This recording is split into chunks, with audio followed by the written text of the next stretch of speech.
ഒരാഴ്ചക്കാലം വത്തിക്കാനിൽ നടന്ന പ്രധാന വാർത്താവിശേഷങ്ങളുമായി Vatican report. ഏവർക്കും സ്വാഗതം. മനുഷ്യാവകാശങ്ങൾ സംരക്ഷിക്കപ്പെടണം. യുദ്ധരംഗത്ത് AI ഉപയോഗിക്കുന്നതിനെതിരെ മുന്നറിയിപ്പുമായി ലിയോ 14 പാപ്പ.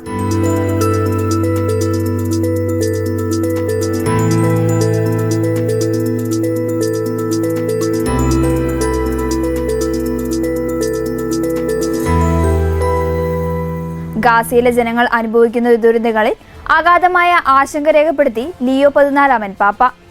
അന്താരാഷ്ട്ര സമൂഹം ഗാസയിലെ ജനങ്ങൾക്ക് അടിയന്തരമായ മാനുഷിക സഹായം എത്തിക്കണമെന്നും ഏതു സാഹചര്യത്തിലും മനുഷ്യാവകാശങ്ങൾ ബഹുമാനിക്കപ്പെടണമെന്നും അദ്ദേഹം ആഹ്വാനം ചെയ്തു. Bueno, infatti oggi già abbiamo continuato, c'è stato una specie di lavoro insieme fra il Dicastero per lo sviluppo umano integrale con alcuni che lavorano in Anthropic.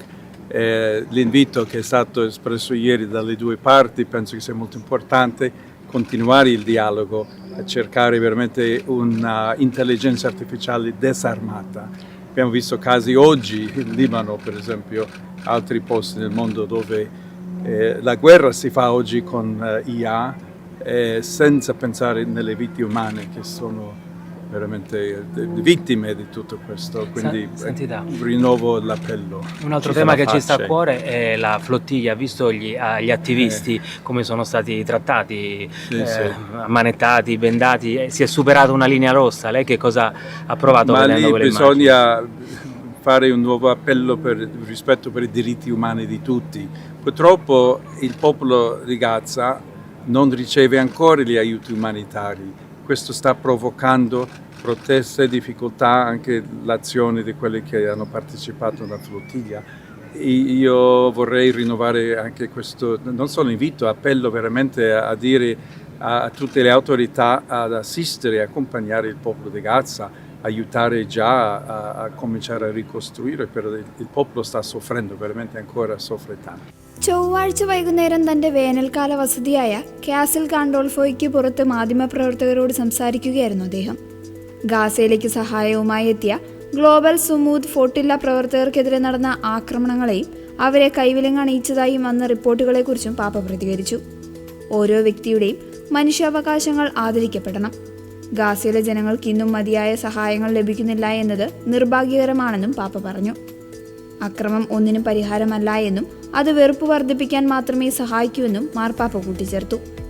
ചർച്ചകളിലൂടെയും സംഭാഷണങ്ങളിലൂടെയും പ്രശ്നപരിഹാരം കണ്ടെത്തണമെന്ന് അദ്ദേഹം എല്ലാ അധികാരികളോടും അഭ്യർത്ഥിച്ചു. ഗാസയുടെ പുനർനിർമ്മാണത്തിന് എല്ലാവരും കൈകോർക്കണമെന്നും അദ്ദേഹം കൂട്ടിച്ചേർത്തു. യുദ്ധങ്ങളിൽ നിർമ്മിത ബുദ്ധി ഉപയോഗിക്കുന്നതിലെ അപകടങ്ങളെക്കുറിച്ച് മാർപ്പാപ്പ ഗൗരവമായ മുന്നറിയിപ്പ് നൽകി. ലെബനൻ ഉൾപ്പെടെയുള്ള ഇടങ്ങളിലെ സംഘർഷങ്ങളെ സൂചിപ്പിച്ചുകൊണ്ട് ഇന്ന് യുദ്ധങ്ങൾ AI ഉപയോഗിച്ചാണ് നടത്തുന്നതെന്നും മനുഷ്യജീവന്റെ മൂല്യം അവിടെ വിസ്മരിക്കപ്പെടുകയാണെന്നും അദ്ദേഹം ഖേദിച്ചു. യുദ്ധാവശ്യങ്ങൾക്കായി നിർമ്മിത ബുദ്ധി ഉപയോഗിക്കുന്നതിന് പകരം സമാധാനത്തിനും മാനുഷിക നന്മയ്ക്കുമായി അതിനെ മാറ്റിയെടുക്കണമെന്നും അദ്ദേഹം ആവശ്യപ്പെട്ടു. AI മേഖലയിലെ പ്രമുഖ കമ്പനിയായ ആന്ത്രോപിക്കുമായി വത്തിക്കാൻ ചർച്ചകൾ നടത്തിവരികയാണെന്ന് മാർപ്പാപ്പ വെളിപ്പെടുത്തി. വത്തിക്കാന്റെ dicastery for promoting inter human ഡെവലപ്മെന്റും ആന്ത്രോപിക്കും ചേർന്ന് സംയുക്ത പ്രവർത്തനങ്ങൾ ആലോചിക്കുന്നുണ്ട്. സാങ്കേതിക വിദ്യ മനുഷ്യന്റെ നാശത്തിനല്ല, മറിച്ച് പുരോഗതിക്കായി ഉപയോഗിക്കുന്നു എന്ന് ഉറപ്പാക്കാനാണ് ഈ സംവാദം ലക്ഷ്യമിടുന്നത്. ആരാധനാക്രമം സഭയുടെ ജീവൻ. പാരമ്പര്യം മുറുകെ പിടിച്ച് കാലത്തിനനുസരിച്ചുള്ള മാറ്റം അനിവാര്യമെന്ന് ലിയോ 14 പാപ്പ.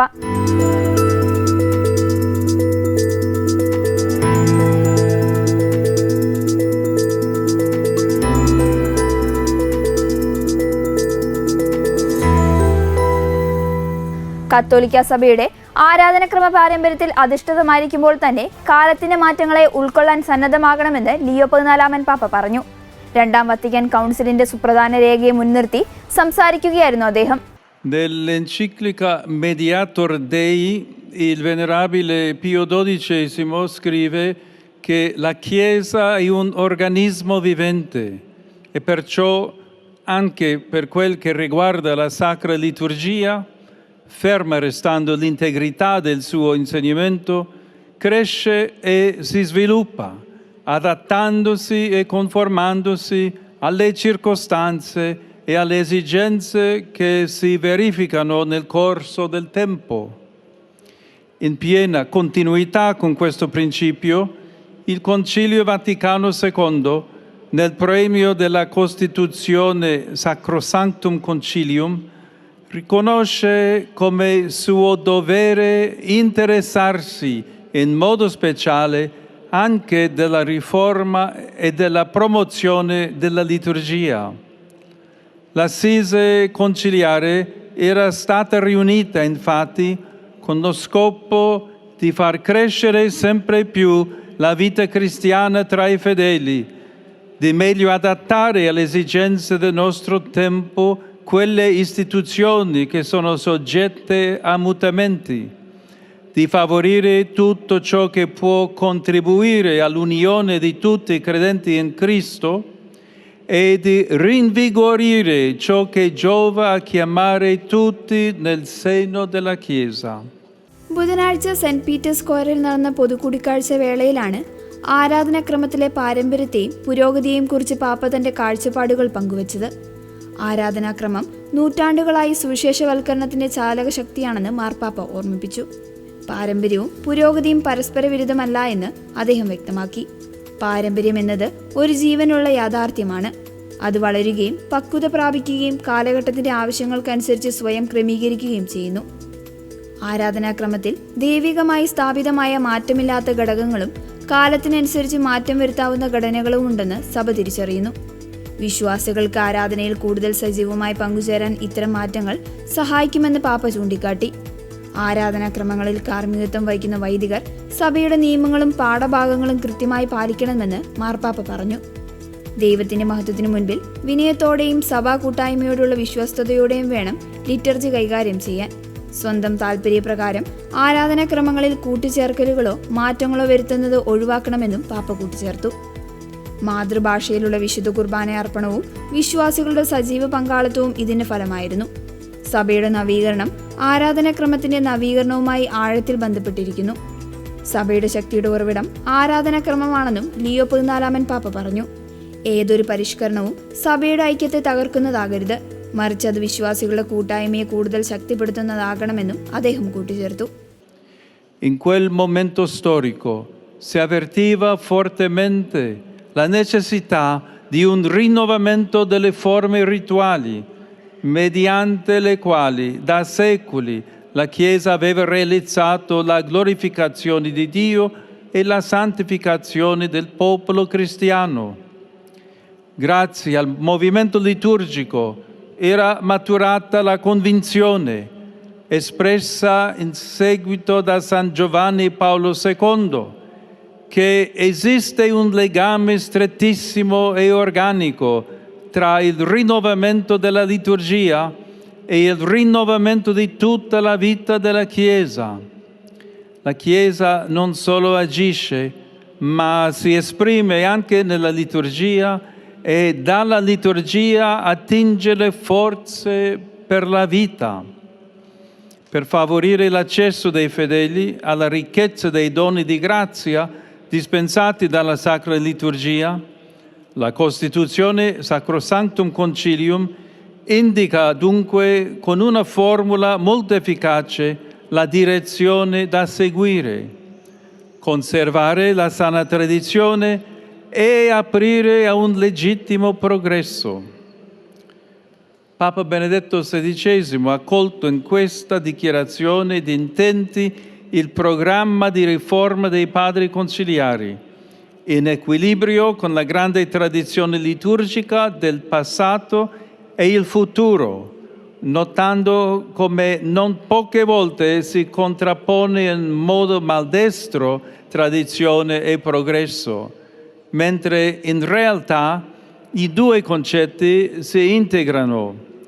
La tradizione include essa stessa in qualche modo il progresso, come a dire che il fiume della tradizione porta in sé anche la sua sorgente e tende verso la foce. വിശുദ്ധ കുർബാനയിൽ സ്വന്തം ഇഷ്ടപ്രകാരം മാറ്റങ്ങൾ വരുത്തരുത്, വൈദികർക്ക് കർശന നിർദ്ദേശവുമായി Leo 14 പാപ്പ.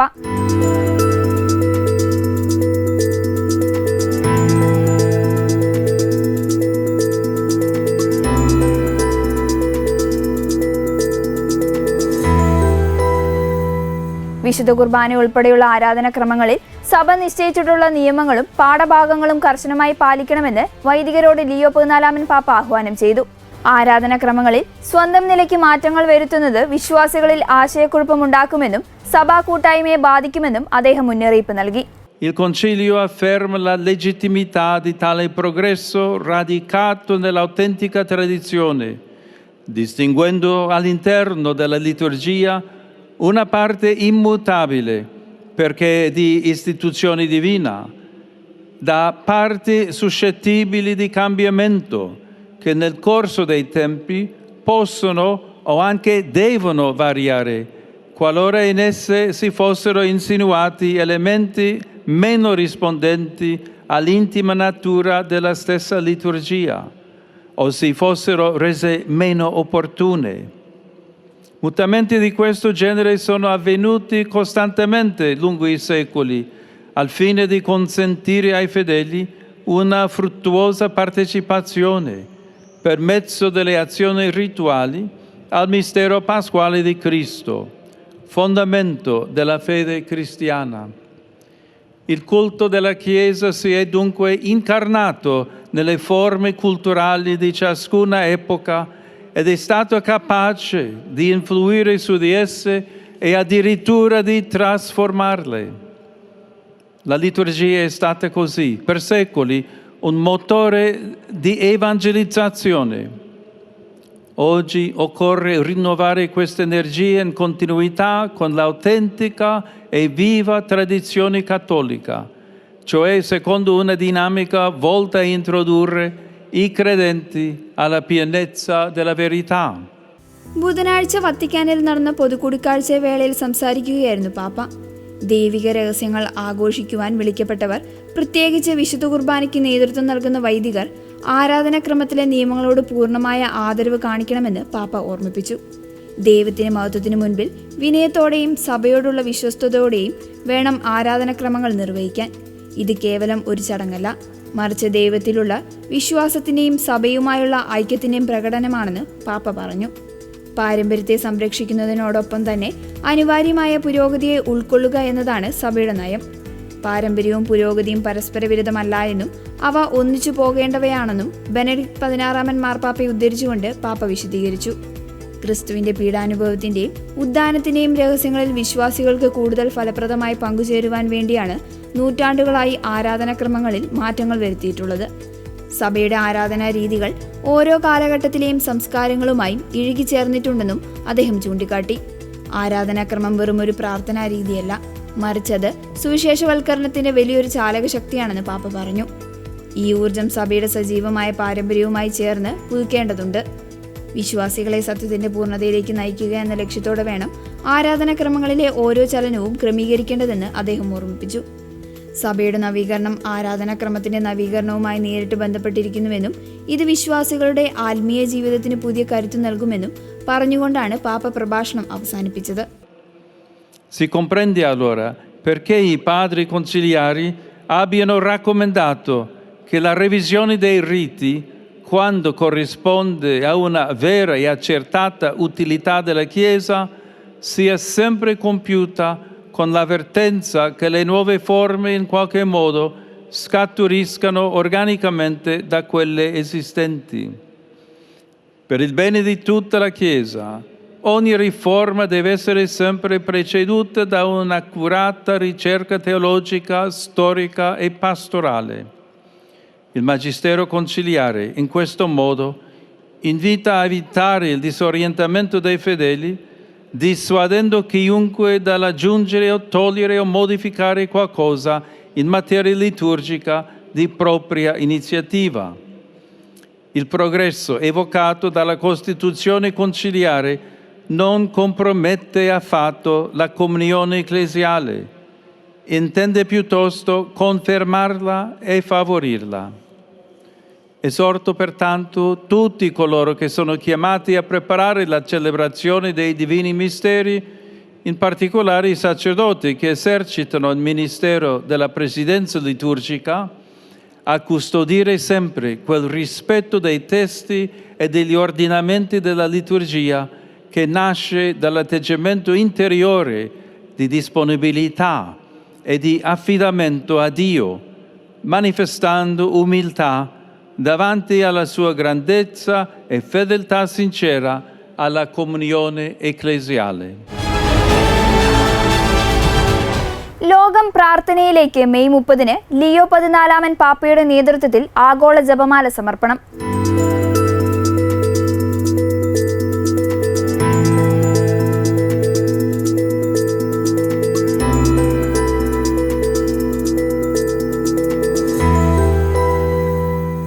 യുദ്ധങ്ങളും അശാന്തിയും വിഴുങ്ങുന്ന ആധുനിക ലോകത്ത് സമാധാനം പുനഃസ്ഥാപിക്കാൻ ആഗോള ജപമാല പ്രാർത്ഥനയുമായി ലിയോ 14 പാപ്പ. മെയ് 30 വത്തിക്കാനിൽ നടക്കുന്ന ഈ മഹാപ്രാർത്ഥന യജ്ഞത്തിൽ ലോകമെമ്പാടുമുള്ള കത്തോലിക്ക വിശ്വാസികൾ പങ്കുചേരണമെന്ന് വത്തിക്കാൻ സുവിശേഷവൽക്കരണത്തിനായുള്ള ഡിക്കാസ്ട്രി അറിയിച്ചു. റോം സമയം മെയ് 30 വൈകുന്നേരം 7 മണിക്ക് വത്തിക്കാൻ ഗാർഡനിലെ ലൂർദ് ഗ്രോട്ടോയിൽ വെച്ചാണ് പാപ്പ പ്രാർത്ഥനയ്ക്ക് നേതൃത്വം നൽകുന്നത്. വാഷിംഗ്ടൺ DC-യിലെ National Shrine of the Immaculate Conception rector Monsignor Walter R റോസയും വത്തിക്കാനിൽ മാർപ്പാപ്പയോടൊപ്പം പ്രാർത്ഥനയിൽ അണിചേരും. ലോകത്തിന്റെ വിവിധ ഭാഗങ്ങളിലുള്ള പ്രമുഖ മരിയൻ തീർത്ഥാടന കേന്ദ്രങ്ങൾ ഈ പ്രാർത്ഥനയിൽ പങ്കാളികളാകും. അമേരിക്കൻ സമയം ഉച്ചയ്ക്ക് 1 മണിക്ക് വാഷിംഗ്ടണിലെ ബസിലിക്കയിൽ നിന്നും പ്രാർത്ഥനാ ശുശ്രൂഷകൾ തത്സമയം സംപ്രേഷണം ചെയ്യും. ലോകമെമ്പാടുമുള്ള ദശലക്ഷക്കണക്കിന് വിശ്വാസികൾ ഡിജിറ്റൽ മാധ്യമങ്ങളിലൂടെയും പ്രാദേശിക ദേവാലയങ്ങൾ വഴിയും ഈ സമാധാന യജ്ഞത്തിന്റെ ഭാഗമാകുമെന്ന് പ്രതീക്ഷിക്കുന്നു. മനുഷ്യത്വം വെല്ലുവിളിക്കപ്പെടുന്ന ഈ കാലഘട്ടത്തിൽ പ്രാർത്ഥനയുടെയും ഐക്യത്തിന്റെയും സന്ദേശം ലോകത്തിന് നൽകുക എന്നതാണ് ഈ പരിപാടിയിലൂടെ മാർപ്പാപ്പ ലക്ഷ്യമിടുന്നത്. മാർപ്പാപ്പയുമായി കൂടിക്കാഴ്ച നടത്തി സ്പാനിഷ് പ്രധാനമന്ത്രി. കുടിയേറ്റവും ലോകസമാധാനവും ചർച്ചയായി.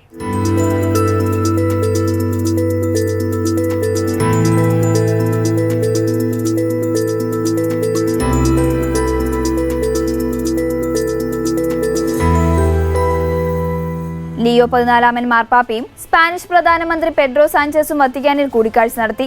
വരാനിരിക്കുന്ന ജൂൺ മാസത്തിൽ മാർപ്പാപ്പ സ്പെയിനിലേക്ക് നടത്തുന്ന അപ്പസ്തോലിക സന്ദർശനത്തിന് മുന്നോടിയായാണ് ഈ സുപ്രധാന കൂടിക്കാഴ്ച നടന്നത്. പരിശുദ്ധ സിംഹാസനത്തിന്റെ പ്രസ് ഓഫീസിൽ നിന്ന് പുറത്തിറക്കിയ പ്രസ്താവന പ്രകാരം അതീവ പ്രാധാന്യമുള്ള ആഗോള വിഷയങ്ങൾ ഇരുവരും ചർച്ച ചെയ്തു.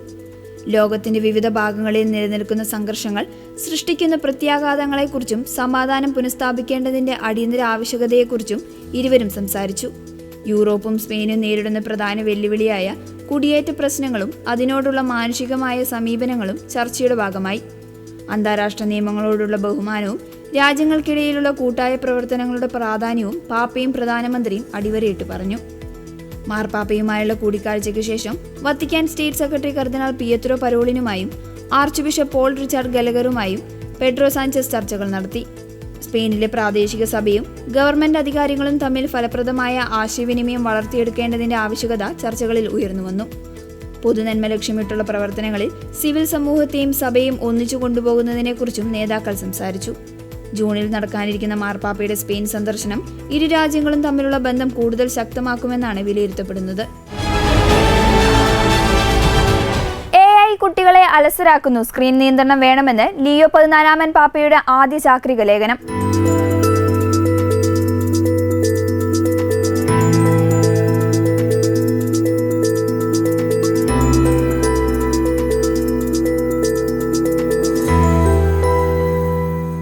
നിർമ്മിത ബുദ്ധിയുടെയും ഡിജിറ്റൽ സാങ്കേതിക വിദ്യകളുടെയും അമിത ഉപയോഗം കുട്ടികളുടെ ചിന്താശേഷിയെ തളർത്തുന്നുവെന്ന ഗൗരവകരമായ മുന്നറിയിപ്പുമായി ലിയോ 14 പാപ്പ. മെയ് 25 പുറത്തിറക്കിയ തന്റെ പ്രഥമ ചാക്രിക ലേഖനമായ മാഗ്നിഫിക്ക ഹ്യൂമാനിറ്റാസിലാണ് കുട്ടികളുടെ വിദ്യാഭ്യാസത്തിലും വളർച്ചയിലും സാങ്കേതിക വിദ്യയെ ഏൽപ്പിക്കുന്ന ആഘാതങ്ങളെക്കുറിച്ച് പാപ്പ വ്യക്തമാക്കുന്നത്. സാങ്കേതിക വിദ്യയിലൂടെ ഉത്തരങ്ങൾ വിരൽത്തുമ്പിൽ ലഭിക്കുന്നത് കുട്ടികളിലെ ജിജ്ഞാസ ഇല്ലാതാക്കുന്നുവെന്ന് മാർപ്പാപ്പ നിരീക്ഷിച്ചു. പെട്ടെന്ന് ഫലം ആഗ്രഹിക്കുന്ന ഡിജിറ്റൽ സംസ്കാരം കുട്ടികളെ മടിയന്മാരാക്കുന്നു. യഥാർത്ഥ അറിവ് നേടുന്നതിന് ആവശ്യമായ ക്ഷമയും സമയവും അവർക്ക് നഷ്ടമാകുന്നു. ചെറുപ്രായത്തിലുള്ള മൊബൈൽ ഉപയോഗം ഉറക്കക്കുറവ്, ശ്രദ്ധക്കുറവ്, വിഷാദം എന്നിവയിലേക്ക് നയിക്കുന്നു. സൈബർ ബുള്ളിയിങ്ങും ഇന്റർനെറ്റിലെ അശ്ലീല അക്രമ ദൃശ്യങ്ങളും കുട്ടികളുടെ മാനസിക നില തെറ്റിക്കുന്നുവെന്നും പാപ്പ ചൂണ്ടിക്കാട്ടി.